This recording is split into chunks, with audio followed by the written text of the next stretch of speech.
Hello viewers, আমি সঞ্চিতা আরপিপি এডুকেশনে তোমাদের স্বাগত জানাই। তোমরা জানো যে কোনো কম্পিটিটিভ এক্সামের জন্য ইভিএস কিন্তু গুরুত্বপূর্ণ বিষয়। প্রতিদিনের মতোই আমি আজকেও এসেছি ইভিএসের একটি নতুন প্র্যাকটিস সেট নিয়ে। দেখো, আজকে রয়েছে প্র্যাকটিস সেট নাম্বার 17। এর আগে আমি 16টি ভিডিও দিয়ে রেখেছি, তোমরা যারা নতুন আছো চাইলে সেই ভিডিওগুলো দেখে নিতে পারো। আর এই সমস্ত দেখো, এই সেটে রয়েছে 30টা প্রশ্ন। এই সমস্ত প্রতিটা প্রশ্নই কিন্তু আসন্ন SLST PT, primary TET, WBSSC, WBCS, WBP এই সমস্ত যে কোনো কম্পিটিটিভ পরীক্ষার জন্য কিন্তু খুবই গুরুত্বপূর্ণ। আশা করি ভিডিওটি তোমাদের জন্য উপকৃত হবে। তোমরা পুরো ভিডিওটি দেখো এবং শেষ পর্যন্ত পাশে থেকো। চলো তাহলে শুরু করি। শুরু করার আগে বলে দিই, তোমাদের হাতে থাকছে 3 সেকেন্ড করে সময়, তার মধ্যে তোমরা সঠিক আনসারটি দেওয়ার চেষ্টা করো। দেখো আমাদের স্ক্রিনে প্রথম প্রশ্ন কি রয়েছে দেখো, অ্যান্টি ডায়াবেটিক হরমোন কোনটাকে বলা হয়? রয়েছে 4টে অপশান, ইনসুলিন, গ্লুকাগন, থাইরক্সিন নাকি এপিনেফ্রিন। তোমরা তাহলে বলো কোনটা সঠিক আনসার হয়ে যাবে। দেখো এই প্রশ্নের সঠিক আনসার হয়ে যাবে অপশান এ, অর্থাৎ ইনসুলিন। ইনসুলিনকে বলা হয় anti diabetic hormone. Anti diabetic hormone কেন বলা হয়? দেখো, আমাদের দেহে ডায়াবেটিস রোগ হয়, এটা আমরা সবাই জানি। আমাদের যখন রক্তে গ্লুকোজের মাত্রা বেড়ে যায় বা শর্করার মাত্রা যখন বেড়ে যায় তখন কিন্তু আমাদের ডায়াবেটিস রোগ হয়। আর এই যে ডায়াবেটিস রোগ, এই ডায়াবেটিস রোগকে কন্ট্রোল করে কিন্তু ইনসুলিন হরমোন। সেই জন্য ইনসুলিন হরমোনকে বলা হয় অ্যান্টি ডায়াবেটিক হরমোন। মানে কি হয়, ইনসুলিন আমাদের দেহে, ইনসুলিন হরমোন এই যে রক্তে গ্লুকোজের মাত্রাটাকে নিয়ন্ত্রণ করে, রক্তে গ্লুকোজের মাত্রাকে বেড়ে যেতে দেয় না। আর রক্তে গ্লুকোজের মাত্রা বেড়ে গেলেই তো আমাদের ডায়াবেটিস রোগ হয়। যেহেতু ইনসুলিন রক্তে গ্লুকোজের মাত্রাকে বাড়তে দেয় না, সেই জন্য একে বলা হয় অ্যান্টি ডায়াবেটিক হরমোন। আর এই ইনসুলিন হরমোনের কম ক্ষরণের ফলে এই ডায়াবেটিস রোগটা হয়। এই ডায়াবেটিস রোগটার পুরো নাম কি? Diabetes mellitus. Diabetes mellitus. দু রকমের ডায়াবেটিস হয়, একটা ডায়াবেটিস ইনসিপিডাস আর একটা ডায়াবেটিস মেলিটাস। তার বদলে এখানে যেটা ইনসুলিনের কম ক্ষরণের ফলে যেটা হয় সেটা হলো গিয়ে ডায়াবেটিস মেলিটাস। মনে রাখবে তোমরা। চলো আমরা যাই পরবর্তী কোয়েশ্চেনে। পরবর্তী কোয়েশ্চেন রয়েছে দেখো, রাস্তাঘাট তৈরিতে ব্যবহার করা হয় কোন প্রকার শিলা? রয়েছে 4টে অপশান, ব্যাসল্ট শিলা, কাদা পাথর, জিপসাম নাকি স্লেট। তোমরা বলো রাস্তাঘাট তৈরিতে কোন প্রকার শিলা ব্যবহার করা হয়? দেখো এই প্রশ্নের সঠিক আনসার হয়ে যাবে অপশান এ, রাস্তাঘাট তৈরিতে ব্যাসল্ট শিলা ব্যবহার করা হয়। এই ব্যাসল্ট শিলা কোন প্রকার শিলা?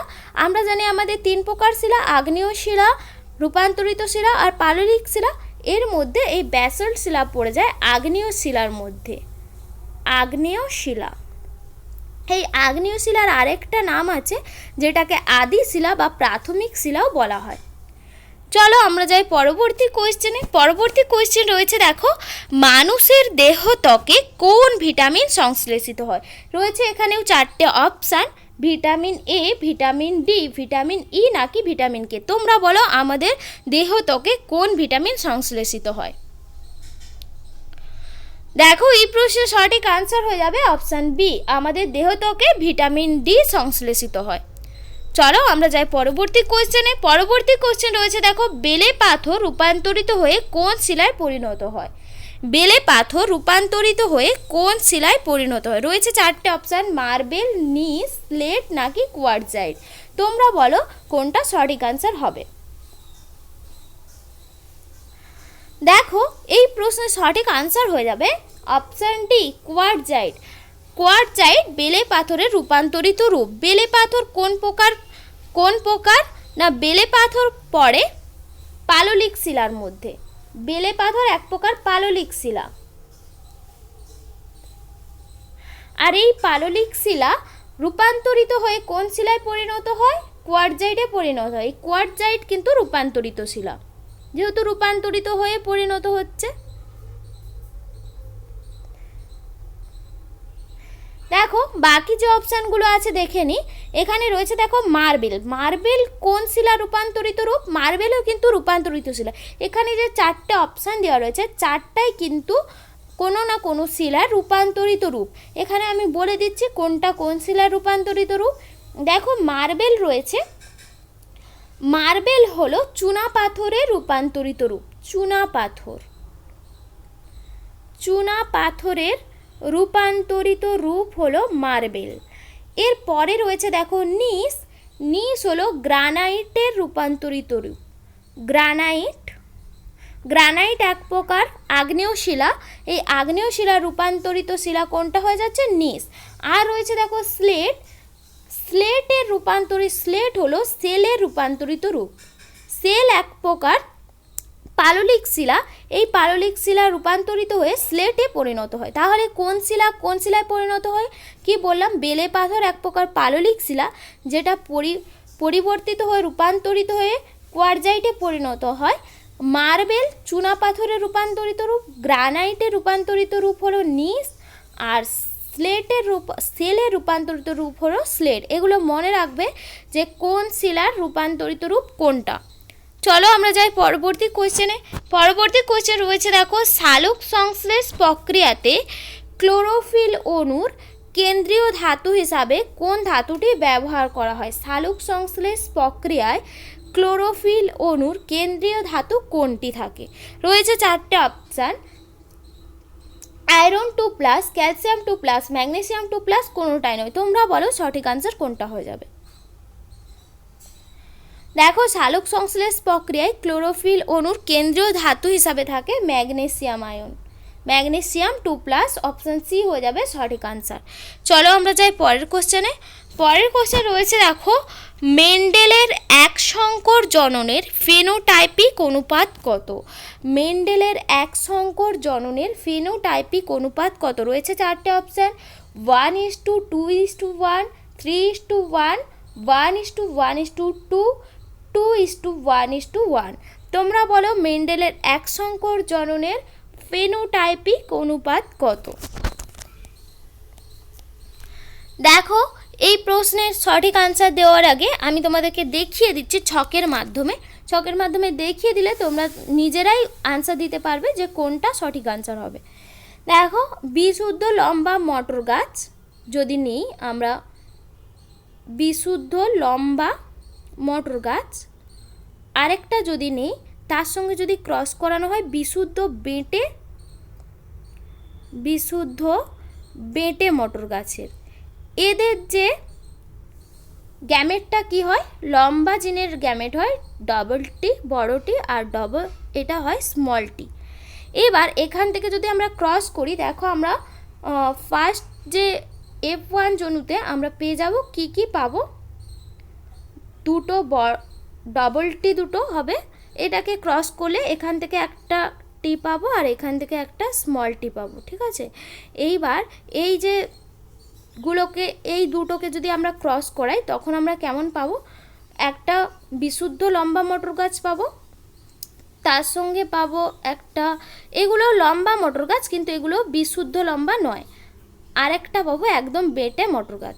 এখানে দেখো রয়েছে চারটে, তার মধ্যে এখানে দেখো এই তিনটে হয়ে যাচ্ছে আমাদের লম্বা মটর গাছ, যেগুলোর বড় টি রয়েছে ওইগুলো লম্বা মটর গাছ হবে, আর যেই দুটো ছোট টি দিয়ে রয়েছে ওটা হয়ে যাবে বিশুদ্ধ মটর গাছ, তাহলে ওইটা হয়ে যাবে বেটে মটর গাছ। তাহলে এই যে তিনটে আমাদের হয়ে যাচ্ছে বড় মটর গাছ, বিশুদ্ধ লম্বা মটর গাছ, আর একটা হয়ে যাচ্ছে আমাদের বেটে মটর গাছ। এখান থেকে আমরা ফেনোটাইপিক অনুপাতটা পেয়ে যাব। ফেনোটাইপিক অনুপাতটা তাহলে হয়ে যাবে 3:1, অর্থাৎ লম্বা মটর গাছ হবে তিনটে আর একটা হবে বিশুদ্ধ মটর গাছ। এখানে ফেনোটাইপিক অনুপাত হয়ে যাবে অপশান বি সঠিক আনসার। আর যদি এখানে জেনোটাইপিক অনুপাত চাই তো তখন কিন্তু আমাদের হয়ে যেত 1:2:1। দেখো 1:2:1 বলতে কি, একদম বিশুদ্ধ লম্বা মটর গাছ একটা, আর যেগুলো লম্বা মটর গাছ কিন্তু তার সঙ্গে বেটে মটর গাছেরও জিন আছে সেইগুলো হলো গিয়ে দুটো, আর একটা একদম বিশুদ্ধ বেটে মটর গাছ। তাহলে ওইটা হয়ে যাবে জেনোটাইপিক অনুপাত। সেটা জেনোটাইপিক অনুপাত চাইলে কিন্তু হয়ে যেত 1:2:1। যেহেতু ফেনোটাইপিক অনুপাত চাইছে, আমাদের যে লম্বা বৈশিষ্ট্যের কটা হচ্ছে আর বেটে বৈশিষ্ট্যের কটা হচ্ছে সেটা বললেই হবে এখানে, তাই জন্য হয়ে যাচ্ছে 3:1। চলো আমরা যাই পরের কোশ্চেনে। পরের কোশ্চেন রয়েছে দেখো, কোন অণুজীবকে জীব ও জড়ের মধ্যবর্তী পর্যায়ের বস্তু বলা হয়? রয়েছে 4টে অপশান, ব্যাকটেরিয়াকে, ছত্রাককে, ভাইরাসকে নাকি আদ্য প্রাণীকে। এর মধ্যে তোমাদেরকে বলতে হবে কোন অণুজীবকে জীব ও জড়ের মধ্যবর্তী পর্যায়ের বস্তু বলা হয়। জীব আর জড়ের মধ্যবর্তী পর্যায়ের বস্তু, বলো তোমরা কোনটা সঠিক আনসার হয়ে যাবে। দেখো এই প্রশ্নের সঠিক আনসার হয়ে যাবে অপশান সি, ভাইরাসকে বলা হয় জীব ও জড়ের মধ্যবর্তী বস্তু। দেখো এই যে ভাইরাস রয়েছে, ভাইরাসের দুটো স্বতন্ত্র দশা দেখা যায়, দুটো স্বতন্ত্র দশা। একটা কি, একটা বহিঃকোষীয় দশা, অর্থাৎ এই দশায় এরা কোষের বাইরে থাকে। আর একটা দশা দেখা যায় যেটা হচ্ছে অন্তঃকোষীয় দশা। এটা পোষক কোষের বাইরে যে দশাটা সেটাকে বলা হয়, পোষক কোষের বাইরে যে দশাটা সেটাকে বলা হয় বহিঃকোষীয়, আর পোষক কোষের মধ্যে যে দশাটা সেটাকে বলা হয় অন্তঃকোষীয় দশা। দেখো এখানে এই যে বহিঃকোষীয় দশায় যখন এরা পোষক কোষের বাইরে থাকে, ভাইরাস তখন জ্বরের মতন আচরণ করে, তখন ওদের মধ্যে যে প্রাণ আছে বলে কিন্তু বোঝা যায় না, সেই জন্য ওই সময়ে ওদেরকে বলা হয় জড়। আবার যখন এরা অন্তঃকোষীয় দশায় অর্থাৎ পোষক কোষের মধ্যে থাকে, তখন কি হয়, এরা জীবের মতন আচরণ করে আর পোষক কোষের ক্ষতি করে। সেই জন্য এই সময় কিন্তু এদেরকে বলা হয়, এটা কিন্তু এদের জীবজ দশা। এই কারণেই একে বলা হয় জীব ও জড়ের মধ্যবর্তী বস্তু, কারণ ওরা বহিঃকোষীয় দশায় যখন থাকে, বহিঃকোষীয় দশায় ওরা জড়ের মতন আচরণ করে, অন্তঃকোষীয় দশায় জীবের মতন আচরণ করে। এই জন্য এদেরকে বলা হয় জীব ও জড়ের মধ্যবর্তী পর্যায়ের বস্তু। চলো আমরা যাই পরের কোশ্চেন। পরের কোশ্চেন রয়েছে দেখো, সবচেয়ে ছোট আয়তনের ভাইরাস কোনটি? রয়েছে 4টে অপশান, রাইনো ভাইরাস, বসন্ত ভাইরাস, পলিও ভাইরাস নাকি মাম্পস ভাইরাস। তোমরা বলো কোনটা সঠিক আনসার হয়ে যাবে। দেখো এই প্রশ্নের সঠিক আনসার হয়ে যাবে option A, rhino virus. Rhino virus সব থেকে ছোট আয়তনের ভাইরাস। চলো আমরা যাই পরের কোশ্চেন। পরের কোশ্চেন রয়েছে দেখো, এন্টামিবা হিস্টোলাইটিকা এর জীবনচক্রে কোন দশাটি সংক্রামক দশা? অর্থাৎ এন্টামিবা হিস্টোলাইটিকা কী রোগ সৃষ্টি করে? আমাদের দেহে আমাশয় রোগ সৃষ্টি করে, তাই তো? আমরা এটা সবাই জানি, আমাশয় রোগ সৃষ্টি করে এন্টামিবা হিস্টোলাইটিকা। এই যে আমাশয় রোগ সৃষ্টি করে, একে রোগটাকে সৃষ্টি করার জন্য একে সংক্রামিত হতে হয়, এই দশাটাকে সংক্রামক দশা বলা হয়। এই যে ওর জীবনচক্রে এই সংক্রামক দশা কোনটি বলেছে, এখানে রয়েছে দেখো 4টে অপশান, ট্রোফোজয়েড দশা, প্রিসিস্টিস দশা, প্রিসিস্ট দশা, সিস্টিক দশা, কোনোটাই নয়। এখানে বলে দিই, এন্টামিবা হিস্টোলাইটিকার জীবনচক্রে এই 3টে দশায় দেখতে পাওয়া যায়, ট্রোফোজয়েড দশা, প্রিসিস্ট দশা আর সিস্টিক দশা। এর মধ্যে কোন দশাটা সংক্রামক তোমরা বলো।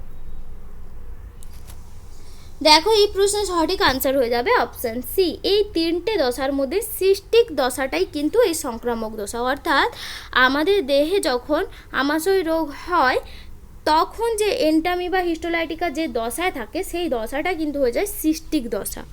চলো আমরা যাই পরের কোশ্চেন। পরের কোশ্চেন রয়েছে দেখো, মিথেন গ্যাসের উৎস হলো কোনটি? রয়েছে 4টে অপশান, পারমাণবিক বিস্ফোরণ, ধানক্ষেত ও মাংসাশী পশু, গবাদি পশু ও মাংসাশী পশু, ধানক্ষেত, পচা জলাভূমি ও গবাদি পশু। তোমরা বলো মিথেন গ্যাসের উৎস কোনটি। দেখো এই প্রশ্নে আনসার দেওয়ার আগে আমাদেরকে একটু অপশানগুলো দেখে নিতে হবে। প্রথমের অপশান রয়েছে দেখো পারমাণবিক বিস্ফোরণ।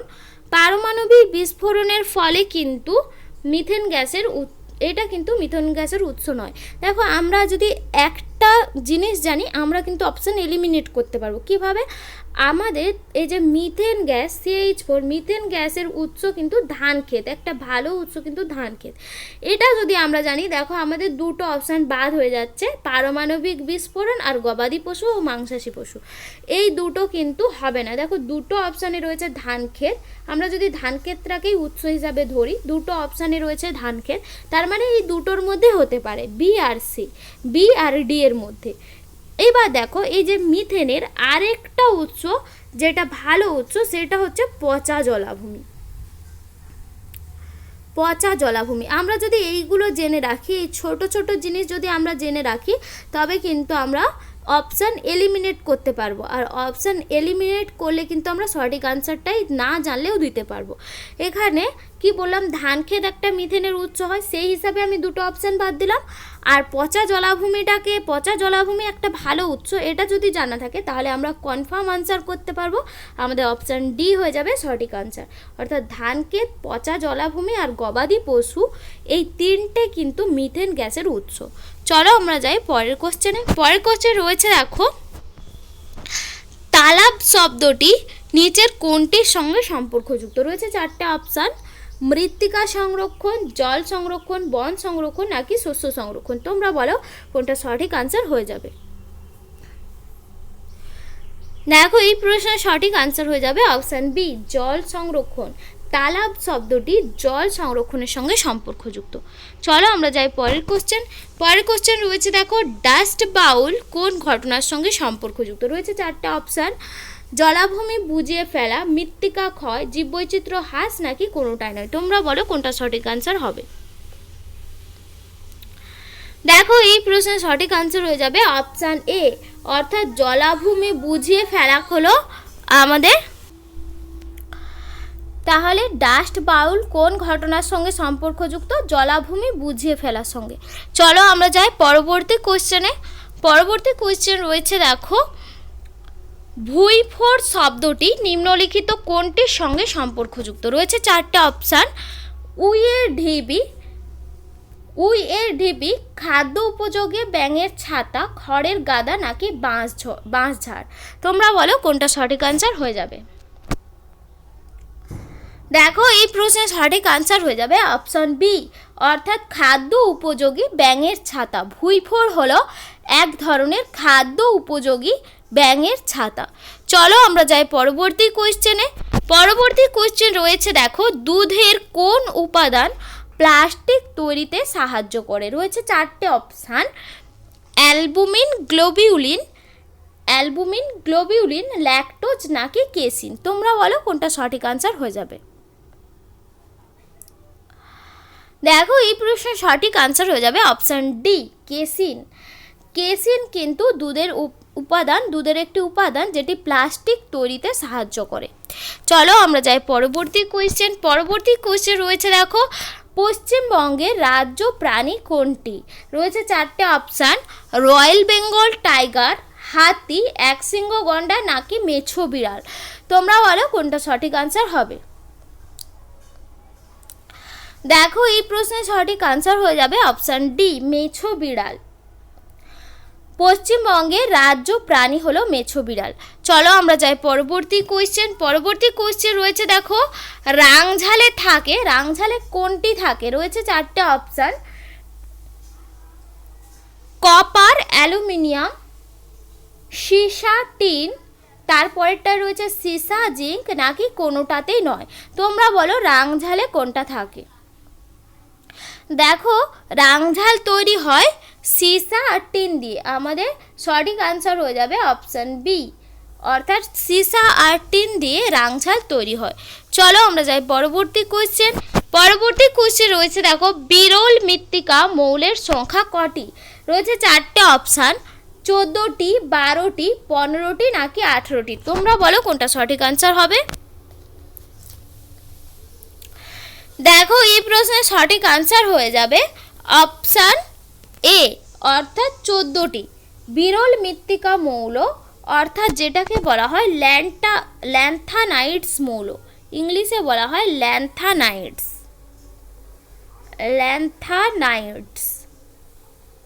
এই ল্যান্থানাইটস মৌল পাওয়া যায়, এদেরকে বলা হয় বিরল মৃত্তিকা মৌল। এইগুলো হচ্ছে গিয়ে 14টি মৌল পাওয়া যায়।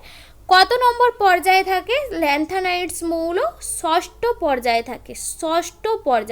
পর্যায় সারণীর ষষ্ঠ পর্যায়ে থাকে বিরল মৃত্তিকা মৌল বা ল্যান্থানাইটস এলিমেন্ট। এইগুলো কত থেকে কত পর্যন্ত হয়? এদের পারমাণবিক সংখ্যা দেখো 58 থেকে 71।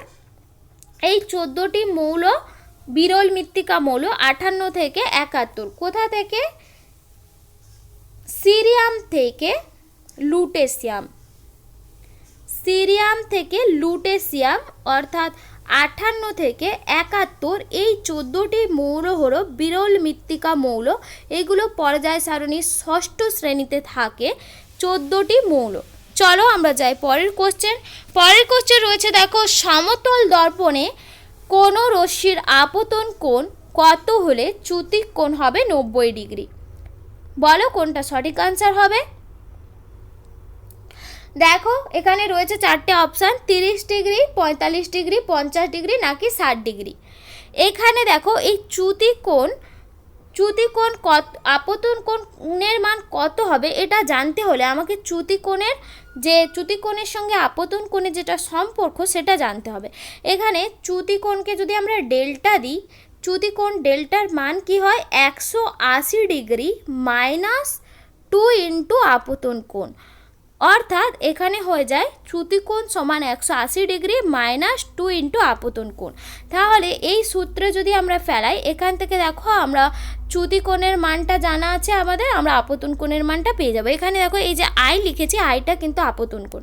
তাহলে এখানে দেখো 2i সমান কি হয়ে যাচ্ছে, 180 ডিগ্রি মাইনাস হয়ে যাচ্ছে ডেল্টার মান দেওয়া রয়েছে দেখো 90 ডিগ্রি। তাহলে এখানটায় দেখো আই এর মানটা হয়ে যাচ্ছে 45 ডিগ্রি। অর্থাৎ আমাদের এখানে আমরা যদি সমতল দর্পণে কোনো রশ্মিকে যদি 45 ডিগ্রি কোণে ফেলি তবেই তার চ্যুতিকোণ হবে 90 ডিগ্রি। তাহলে আমাদের সঠিক আনসার হয়ে যাচ্ছে অপশান বি। চলো আমরা যাই পরবর্তী কোয়েশ্চেনে। পরবর্তী কোয়েশ্চেন রয়েছে দেখো, পর্যায় সারণীর জনক কাকে বলা হয়? রয়েছে 4টে অপশান, ডোবেরিনার, নিউল্যান্ড, মেন্ডেলিভ নাকি এদের কেউ নয়। তোমরা বলো কোনটা সঠিক আনসার হয়ে যাবে। দেখো এই প্রশ্নের সঠিক আনসার হয়ে যাবে অপশান সি, মেন্ডেলিভ। পর্যায় সারণীর জনক বলা হয় মেন্ডেলিভকে। আর ডোবেরিনার ত্রয়ী সূত্রের জন্য বিখ্যাত। ডোবেরিনার পর্যায় সারণীর ত্রয়ী সূত্র দিয়েছিলেন, মনে রাখবে কোন সূত্র কে দিয়েছিলেন। আর নিউল্যান্ড দিয়েছিলেন অষ্টক সূত্র। নিউল্যান্ড দিয়েছিলেন অষ্টক সূত্র আর ডোবেরিনার দিয়েছিলেন ত্রয়ী সূত্র। আর আধুনিক যে পর্যায় সারণী বা পুরনো পর্যায় সারণী নয়, আধুনিক যে পর্যায় সারণীর জনক বলা হয়, অর্থাৎ আমাদের যে পর্যায় সারণীটা প্রথম দিয়েছিলেন কিন্তু মেন্ডেলিভ, সেই জন্য মেন্ডেলিভকে বলা হয় আধুনিক পর্যায় সারণীর জনক। চলো আমরা যাই পরবর্তী কোয়েশ্চেনে। পরবর্তী কোয়েশ্চেন রয়েছে দেখো, প্রবাহ মাত্রা আই আর তড়িৎ আধান কিউ হলে নিম্নলিখিত কোন সম্পর্কটি সঠিক হয়? রয়েছে 4টে অপশান। কিউ সমান, এখানে তাহলে কি বলে দিয়েছে, প্রবাহ মাত্রা আই বলে দিয়েছে আর তড়িৎ আধান কিউ বলে দিয়েছে। এখানে দেখো অপশানে দেওয়া রয়েছে, প্রথম অপশানে দেওয়া রয়েছে দেখো কিউ সমান আই বাই টি, কিউ সমান আই ইন্টু টি, আই সমান কিউটি কোনোটাই নয়। তোমরা বলো কোনটা সঠিক আনসার হবে, কোন সম্পর্কটা এখানে ঠিক। দেখো আমাদেরকে তড়িৎ আধান আর প্রবাহ মাত্রার যে সম্পর্কটা সেটা জানতে হবে। তড়িৎ আধান আর প্রবাহ মাত্রার মধ্যে কি সম্পর্ক রয়েছে, তড়িৎ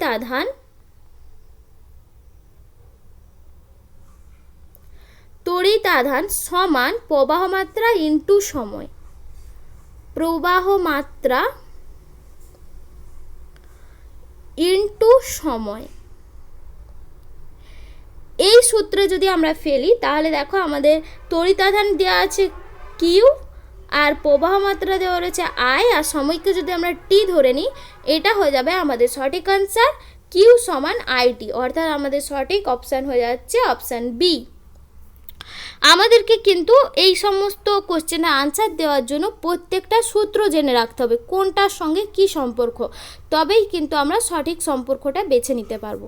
চলো আমরা যাই পরের কোশ্চেনে। পরের কোশ্চেন রয়েছে দেখো, নিম্নলিখিত কোনটি মাত্রাহীন রাশি? রয়েছে 4টে অপশান, আয়তন, ক্ষেত্রফল, ঘনত্ব নাকি কোণ। কোনটা মাত্রাহীন রাশি, অর্থাৎ এই যে 4টের মধ্যে কোনটার মাত্রা নেই।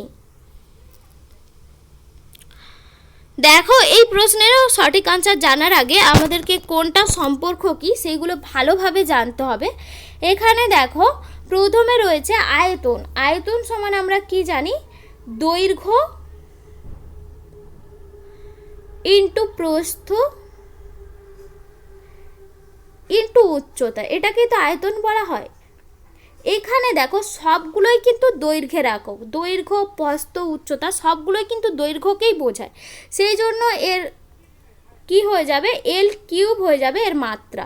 দৈর্ঘ্যের একক, দৈর্ঘ্যের মাত্রা জানি আমরা এল, আর যেহেতু 3টা এল পরপর সেই জন্য এল কিউব। ক্ষেত্রফল কি হয়, ক্ষেত্রফল দৈর্ঘ্য ইন্টু প্রস্থ, ক্ষেত্রফল মানে, অর্থাৎ এখানে হয়ে যাবে এল স্কোয়ার। আর ঘনত্ব, ঘনত্ব সমান কি হয়, ভর বাই আয়তন, ভর বাই আয়তন, ভর বাই আয়তন হয়ে যায় ঘনত্বের সূত্র।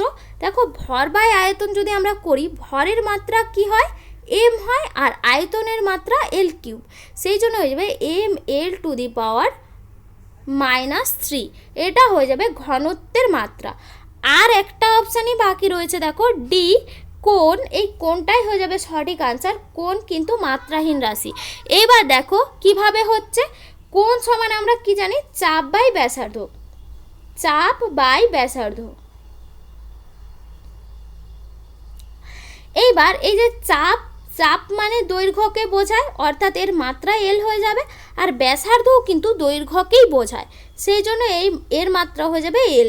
এল আর এল কাটাকাটি হয়ে গেলে এখানে আনসার হয়ে যাবে দেখো 1, অর্থাৎ 1 হয়ে যাচ্ছে বলেই কিন্তু এখানে এইটা কিন্তু হয়ে যাচ্ছে মাত্রাহীন রাশি। বোঝা গেল? চলো আমরা যাই পরের কোশ্চেন। পরের কোশ্চেন রয়েছে দেখো, নিম্নলিখিত কোন রাজ্যে সঞ্চিত কয়লার পরিমাণ সর্বাধিক? রয়েছে 4টে অপশান, উড়িষ্যা, ঝাড়খণ্ড, ছত্তিশগড় নাকি গুজরাট। তোমরা বলো কোনটা সঠিক আনসার হয়ে যাবে। দেখো এই প্রশ্নের সঠিক আনসার হয়ে যাবে অপশান বি, ঝাড়খণ্ড। ঝাড়খণ্ডে একটি কয়লার খনি রয়েছে, সেই কয়লা খনিটা কোথায় রয়েছে, ঝরিয়া। এই ঝরিয়াতে ভারতের বৃহত্তম কয়লা খনি রয়েছে, ভারতের বৃহত্তম কয়লা খনি রয়েছে ঝরিয়াতে, সেটা রয়েছে ঝাড়খণ্ডে। এই জন্য ঝাড়খণ্ড হচ্ছে এই রাজ্যগুলোর মধ্যে কয়লা সঞ্চিত রেখেছে সর্বাধিক পরিমাণে, ঝাড়খণ্ড রাজ্য। চলো আমরা যাই পরবর্তী কোয়েশ্চেনে। পরবর্তী কোয়েশ্চেন রয়েছে দেখো, ফল মোচনের মাধ্যমে রেচন পদার্থ ত্যাগ করে কোন উদ্ভিদ? রয়েছে 4টে অপশান, আমড়া, পেয়ারা, তেঁতুল নাকি শিমুল। তোমরা বলো কোনটা সঠিক আনসার হবে। দেখো এই প্রশ্নের সঠিক আনসার হয়ে যাবে অপশান সি, অর্থাৎ তেঁতুল। তেঁতুল ফল মোচনের মাধ্যমে, এই যে যারা ফল মোচনের মাধ্যমে রেচন পদার্থ ত্যাগ করে তাদের কি হয় না, হচ্ছে গিয়ে এই সমস্ত উদ্ভিদরা এদের ফল ত্বককে বিভিন্ন জৈব অ্যাসিড সংরক্ষণ করে রাখে, মানে ওদের যে রেচন পদার্থটা এদের ফলের ত্বককে জৈব অ্যাসিড হিসাবে সংরক্ষিত থাকে। আর যখন ওদের রেচন পদার্থটা জমতে যখন ওরা সেটাকে আর ধরে রাখতে পারেন, তখন সে ফলমোচন করে দেয়, আর ফলমোচনের মাধ্যমে ওদের রেচন পদার্থটা ত্যাগ হয়ে যায়। এই যে তেঁতুলে কোন জৈব অ্যাসিড থাকে আমরা জানি, টার্টারিক অ্যাসিড। এই জৈব অ্যাসিডটাই কিন্তু উদ্ভিদের রেচন পদার্থ, তেঁতুল গাছের রেচন পদার্থ, যেটা ওরা ফলের মধ্যে জমা রাখে। মনে রাখবে। আর যে অপশানগুলো রয়েছে দেখো, এর মধ্যে আমরা কিন্তু পত্র মোচনের মাধ্যমে রেচন ত্যাগ করে, পত্র মোচন। আর রয়েছে পেয়ারা, শিমুল, এইগুলো কিসের মাধ্যমে করে, রেচন পদার্থ মেনলি 3ভাবে ত্যাগ করে, একটা ফল মোচনের মাধ্যমে, একটা বাকল মোচনের মাধ্যমে, মানে যেটাকে বলা হয় ছাল মোচন, গাছের ছাল মোচনের মাধ্যমে, আরেকটা ফল মোচনের মাধ্যমে। তাহলে তেঁতুল হয়ে গেল এখানে ফল মোচনের মাধ্যমে রেচন পদার্থ ত্যাগ করে, আর আমরা পত্র মোচনের মাধ্যমে। আর রয়েছে পেয়ারা আর শিমুল, এরা কিন্তু দুজনেই বাকল মোচন বা ছাল মোচনের মাধ্যমে কিন্তু এরা রেচন পদার্থ ত্যাগ করে। চলো আমরা যাই পরের কোশ্চেন। রয়েছে দেখো, পদ্ম পাতায় পত্ররন্ধ্র থাকে কোথায়? রয়েছে 4টে অপশান, পাতার উপরিতলে, পাতার নিম্নতলে, এটা নিম্নতলে হবে,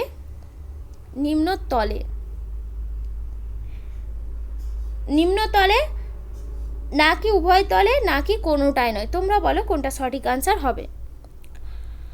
দেখো এই প্রশ্নের সঠিক আনসার হয়ে যাবে অপশান এ, পাতার উপরিতলে।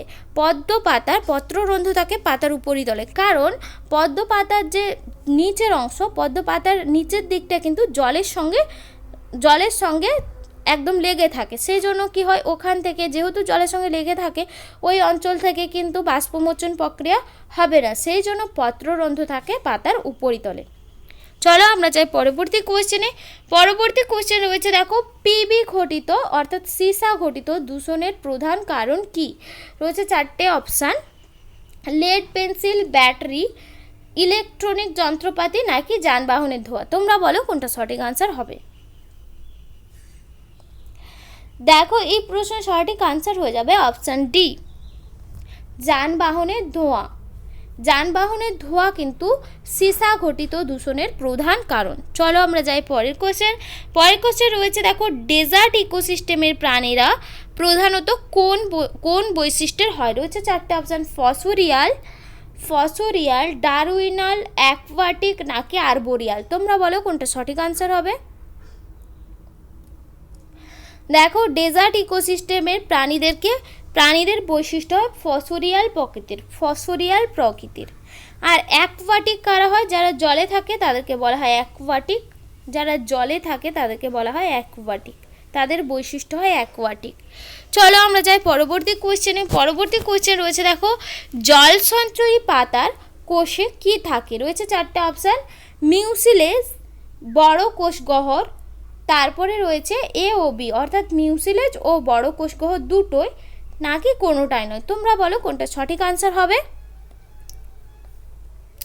দেখো এই প্রশ্নের সঠিক আনসার হয়ে যাবে অপশান সি, জল সঞ্চয়ী পাতার কোষে মিউসিলেজ থাকে। মিউসিলেজ এক ধরনের মোম জাতীয় আস্তরণ। কি হয়, এই মোম জাতীয় আস্তরণ থাকার জন্য কিন্তু এদের বাষ্পমোচন কম হয়, সেজন্য এরা পাতায় জল সঞ্চিত করে রাখতে পারে। আর বড় কোষগহ্বর কিসের জন্য থাকে? যাতে জল সঞ্চয় করে রাখতে পারে। সেই জন্য জল সঞ্চয়ী পাতার বৈশিষ্ট্য কিন্তু এই দুটোই হয়ে যাবে, মিউসিলেজ আর বড় কোষগহ্বর। চলো আমরা যাই পরের কোশ্চেন। পরের কোশ্চেনে রয়েছে দেখো, একটা ছক দেওয়া রয়েছে, বাম স্তম্ভ আর ডান স্তম্ভ মেলাতে হবে। দেখো বাম স্তম্ভে প্রথমে রয়েছে বাঘ, আর এদিকে রয়েছে দেখো জলদাপাড়া, তারপরে রয়েছে গন্ডার, সিকিম। এখানে দেখো এই যে প্রাণীগুলো কোথায় সংরক্ষিত করা হয় সেটাই কিন্তু দেওয়া রয়েছে, অর্থাৎ এই প্রাণীগুলো মেনলি কোথায় সংরক্ষিত করা হয় সেগুলো কিন্তু দেওয়া রয়েছে। বাঘ কোথায় সংরক্ষিত করা হয়? গন্ডার, রেড পান্ডা আর কুমির। তোমরা বলো এখানে কোনটা সঠিক আনসার হয়ে যাবে। তাহলে এখানে সঠিক আনসার জানতে হলে আমাদেরকে বাম স্তম্ভ আর ডান স্তম্ভটা আগে মিলিয়ে দেখতে হবে। দেখো আমরা বাম স্তম্ভ আর ডান স্তম্ভটা একটু মিলিয়ে নিচ্ছি। দেখো বাঘ, আমরা জানি বাঘ সংরক্ষণ করা হয় আমাদের সুন্দরবনে, অর্থাৎ আমাদের অপশান 1 হয়ে যাচ্ছে, 1এরটা ঘয়ের সাথে মিলে যাচ্ছে। এরপরে রয়েছে দেখো গন্ডার কোথায় সংরক্ষণ করা হয়? জলদাপাড়ায়, সেই জন্য 2এরটা হয়ে যাবে ক, 2এরটা মিলে যাবে কয়ের সঙ্গে। এরপরে রয়েছে দেখো রেড পান্ডা সিকিমে, সেই জন্য 3এরটা হয়ে যাবে খ। আর রয়েছে দেখো কুমির সংরক্ষণ করা হয় ভিতরকণিকা, ওড়িশার ভিতরকণিকাতে কুমির সংরক্ষণ করা হয়, সেই জন্য 4এরটা হয়ে যাবে অপশান গ। তাহলে এই অপশানটা কোথায় রয়েছে সেটা দেখে নাও, সেটাই হয়ে যাবে সঠিক আনসার। দেখো এটা রয়েছে আমাদের অপশান এতে, অর্থাৎ আমাদের সঠিক আনসার হয়ে যাবে অপশান এ। আমাদেরকে এরকম যদি ডান স্তম্ভ বাম স্তম্ভ মেলানো দেওয়া থাকে তবে আমাদেরকে কিন্তু সমস্ত অপশানগুলোই দেখতে হবে, কারণ অনেকগুলোই কি হয়, প্রথমটা লাস্টেরটা একই থাকে কিন্তু মাঝখানেরগুলো আলাদা হয়ে যায়, সেক্ষেত্রে কিন্তু ভুল হয়ে যাওয়ার সম্ভাবনা থাকে। সেই জন্য আমাদেরকে সমস্ত অপশানগুলো কনফার্ম হয়ে তবেই কোনটা পরপর সঠিক ক্রম অনুযায়ী দেওয়া আছে সেটা দেখে কিন্তু আমাদেরকে সঠিক আনসারটা করতে হবে। দেখো এখানে দেখো আরও একটাতে দেওয়া রয়েছে, 1এরটা ঘয়ের অপশান দেওয়া রয়েছে, 2এরটা ক দেওয়া রয়েছে, 3এর অপশানটাও কিন্তু একই রকম দেওয়া রয়েছে, কিন্তু দেখো 3এর অপশানটায় 3 আর 4 এই দুটো দাগ কিন্তু উল্টে গেছে, সেই জন্য কিন্তু এই অপশানটা হবে না। সেই জন্য প্রত্যেকটা অপশান আমাদেরকে ভালো করে নজর দিয়ে দেখতে হবে, আর কোন অপশানটা কোনটার সাথে মিলছে সেটা দেখেই কিন্তু আমাদেরকে আনসারটা করতে হবে। চলো আমরা যাই পরের কোশ্চেন। পরের কোশ্চেন রয়েছে, দেখো শামুক হলো একটি ড্যাশ প্রাণী। রয়েছে 4টে অপশান, অঙ্গুরিমাল, সন্ধিপদ, কম্বোজ নাকি পরিফেরা। তোমরা বলো শামুক কোন ধরনের প্রাণী। দেখো এই প্রশ্নের সঠিক আনসার হয়ে যাবে অপশান সি, অর্থাৎ কম্বোজ। শামুক হলো কম্বোজ প্রকৃতির প্রাণী। এই কম্বোজ এদেরকে কিন্তু মোলাস্কা বলা হয়, মোলাস্কা পর্বের,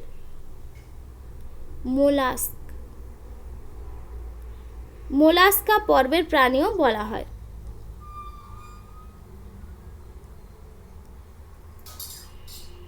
মোলাস্কা।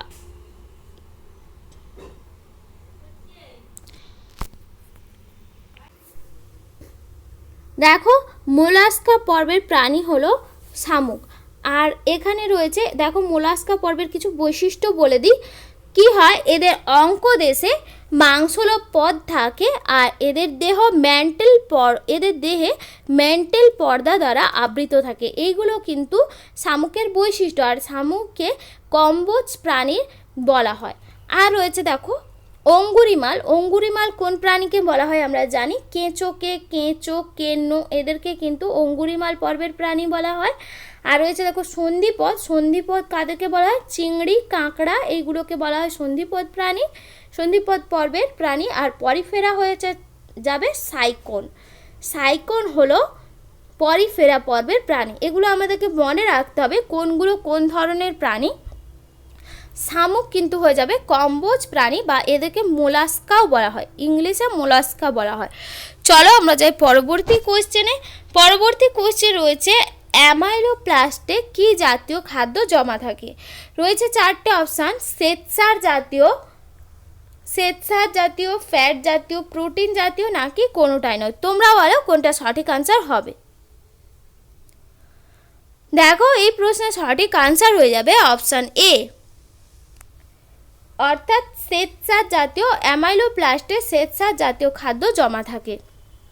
কি হয়, এই যে লিউকোপ্লাস্ট, আমরা কি জানি উদ্ভিদের লিউকোপ্লাস্ট খাদ্য সঞ্চিত করতে সাহায্য করে, লিউকোপ্লাস্ট। এই লিউকোপ্লাস্টের 3টা ভাগ রয়েছে, তার মধ্যে প্রথমটা হলো অ্যামাইলোপ্লাস্ট, আরেকটা রয়েছে, আর দুটো যেগুলো রয়েছে সেইগুলো হলো প্রোটিনোপ্লাস্ট, আরেকটা হচ্ছে অ্যালাইওপ্লাস্ট। কি বললাম তাহলে, অ্যামাইলোপ্লাস্ট, আরেকটা হয় প্রোটিনোপ্লাস্ট,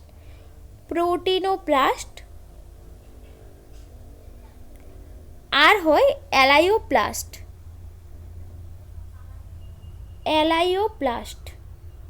এই 3টা কিন্তু লিউকোপ্লাস্টেরই ভাগ।